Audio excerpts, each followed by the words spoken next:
So I have to admit, this is my personal view, and I'm not a technical person.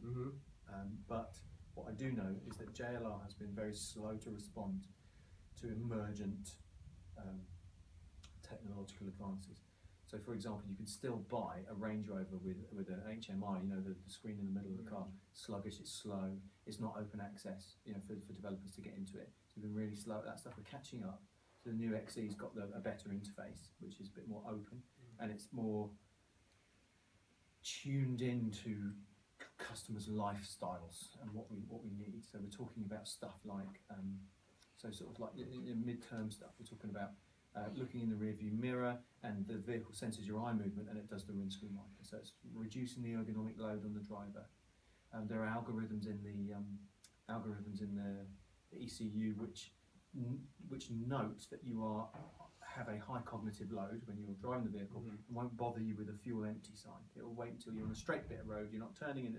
So there's all that stuff going on. We are sort of reaching out and tentatively sort of looking at autonomous driving and all that sort of stuff. So you can currently get vehicles with you know, radar cruise control. I don't know if we do lane assist yet, but those sorts of things. It seems like that's coming in by stealth. So I'm interested to note that Tesla have got autopilot on their product. Are you familiar with this? I heard of it. So basically you're on the motorway, it's got lane assist automatically keeping you in your lane, and radar cruise control. And when you want to move out and overtake somebody, you just hit the indicator and the car takes care of it for you. So all the legal questions, should we have autonomous cars or not, at the moment it's just too big and too complex. But what people like Tesla and other manufacturers are gradually doing is they're creeping in with all this driver aid technology, which eventually is going to sneak us into autonomous vehicles. Then, boom, massive game changer. That's what Jaguar Land Rover, for my money, needs to be paying attention to: autonomous vehicles. Have you had it? Okay, so I've got two answers that I'm very interested. Social scientist, can't help myself, right? I'm all about questionnaire design and about all that sort of stuff. So, me personally, I need my own vehicle on tap all the time. It's mine. You're not getting in it. So I need to be. So I've just taken another. So for my money, I need it to be here today. So I look on the internet and I go, because I am time poor. I have no time. I have children. I have a busy job. I have to think about my levels of productivity. So because I'm a professional person. So yesterday I was like, right, let's have a look then. So Birmingham University, okay, train, 2 changes. How productive can I be on that journey? I could probably get 45 minutes worth of work done. Right? So that's that. It's 2 hours, 20 minutes, 45 minutes worth of work. Car, it's 1 hour and 15 minutes. Not productive. Well, actually, maybe I can listen to a Harvard Business Review podcast, so I can actually use that time. So on balance, productivity and time investment, I'm going with the car. That's it. So the cost, my company's paying, so I don't really care about the cost. But I think like a business owner, I don't want to sting the company, but for my money, that's it. So my sort of prod to you is to go deeper than you, is to go deeper with your questioning. If you've designed your questionnaire already, fair enough, you know, I understand. But you could be inspired. There's a company called IDEO. Anyone ever heard of it? It's a design company, and what they do is they shadow their people and they ask them questions about their lifestyle and their requirements and all that sort of stuff, and then they link it to the main research question. So they'll go in a cab and they'll sit with a truck driver for 2 days, and they will live the same life, and they'll make notes about that, and then from there you get some additional gold in addition to your quantitative and qualitative data sets. There's not really enough time to go into so much detail. I understand. For my money, it's about lifestyle, and again, what are the drivers of people making those choices? Do people know? Like Henry Ford, Henry Ford said, if I asked my customers what they wanted, they would have said, I want a faster horse. So people don't know what they want. That's the problem, isn't it?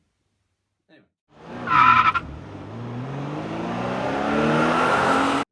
I'm not technical, so it's difficult, but you think of JLR not necessarily as a trendsetter, but part of a group of premium automotive manufacturers. The people who are throwing money at research, Mercedes, Audi, that sort of lot. There are independent companies who can develop technology and then sell it to us. I think like Continental, they're working on an automotive vehicle, and you can just choose to be in partnership with them. It's not like we're a greenhouse going, we make stuff up and then do it. Yeah. We stay abreast, and we might partner with certain companies who are developing stuff. So I don't know, wherever it goes, we'll be going with it. Yeah, thank you. So whatever the mega trends are, JLR will fall in line. We're not going to be trendsetters. It's a boring answer. but we've been working on a range extended electric vehicle for 7 years. I haven't seen it yet.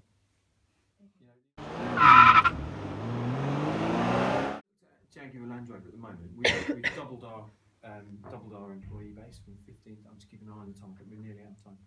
We've doubled our employee base from 15 to 30,000 people. So infrastructure has grown. We haven't got enough car parking. So if you could come up with an interesting business case, car parking, where Jaguar Land Rover, you know, where you could say, "Hi, we make it really, really easy for you, and we deal with all your concerns." So all your concerns about privacy, about people abusing the system, about you know, how practical is it? Does it work? If I was a shift worker, my life is, I go in at 6, I leave at 2 every day. It's completely routinized. Yeah. If I'm a professional, it's less routinized because I'm jumping about all over the place. Do you think we should shift workers then? They're at possibly people say doing 9 to 5. People with a heavily routinized situation. Yeah. You know, who are. Yeah, my concern about a car share is somebody rings me up and goes, "Your kid's ill at the nursery." Yeah. But the shift workers, they're predominantly, right, so I'm just telling you what it's like, I'm not saying, I'm not buying or selling, predominantly male, predominantly, it's the 2-for-1, you know, the old fashioned 2-for-1 deal where you get a man who goes out and does the stuff, and then the woman provides all the support activity. So the man is entirely imprisoned at JLR all day. So they would go for a car share more so than people who need to nip about and do nursery jobs.